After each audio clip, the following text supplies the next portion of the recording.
Hello, Chapter 9, Open Door Baby Cakes Policy.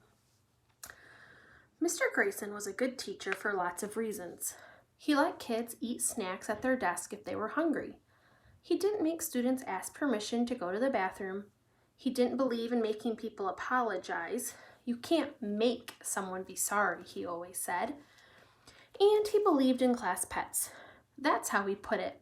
I believe in class pets, he had said on the first day of class when he introduced them to Baby Cakes, the class rabbit.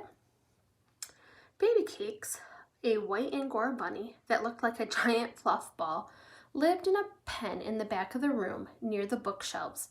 It was a big pen with a gate. If anyone ever needs to cuddle, Mr. Grayson said, Baby Cakes is there for you. And that was the thing that made Mr. Grayson the best teacher Bat had ever had. His open door Baby Cakes policy, which meant that any time a kid needed to cuddle, he or she could go visit Baby Cakes, no permission needed, no questions asked. Baby Cakes liked carrots and apples and put up with the cuddling.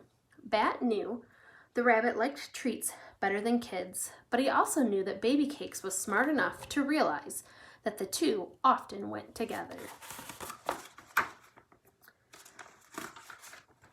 The thing about Mr. Grayson's open door Baby Cakes policy was that none of the kids wanted to ruin it by overusing it. Bat was Baby Cakes' most frequent visitor.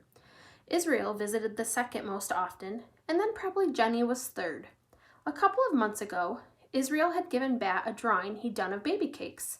It was pretty good.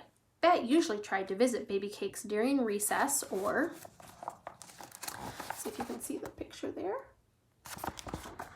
lunch, when a visit wouldn't mean leaving group time. But today, he didn't think he could wait until recess, maybe because he missed the baby skunk so much.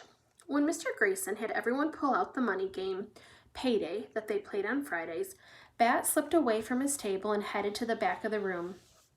Today, Baby Cakes wasn't sleeping. She was just sitting in her favorite spot on top of the plastic hutch where she slept. She looked like white cotton candy. Bat sat close to Baby Cakes and put his hand on her back, just to let her know he was there. He didn't want to startle her. Break into groups of 4, Mr. Grayson said. Choose a banker and pay everyone $200. For a moment, Bat thought maybe Mr. Grayson was going to let him skip the game and just hang out with Baby Cakes. But then he said, Bat, 5 minutes. Bat didn't want to play Payday. He didn't want to join the class in 5 minutes. But the open door Baby Cakes policy didn't mean it was okay to skip stuff that the class was doing. It was one of those unspoken rules that Mom was always talking about. Those things that people are supposed to know without having to be told. Bat hated unspoken rules, but he loved the open door Baby Cakes policy. So when 5 minutes later, Mr. Grayson said, Okay, Bat, time's up. Bat reluctantly scooted Baby Cakes off his lap where he had set her and rejoined the class. The games were all arranged.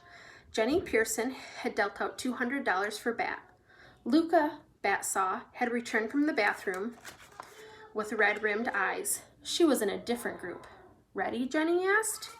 I guess, said Bat, and he sat in the empty seat between Jenny and Raymond. Across from him, Corey rolled the dice. Bat sighed. It was going to be a long day.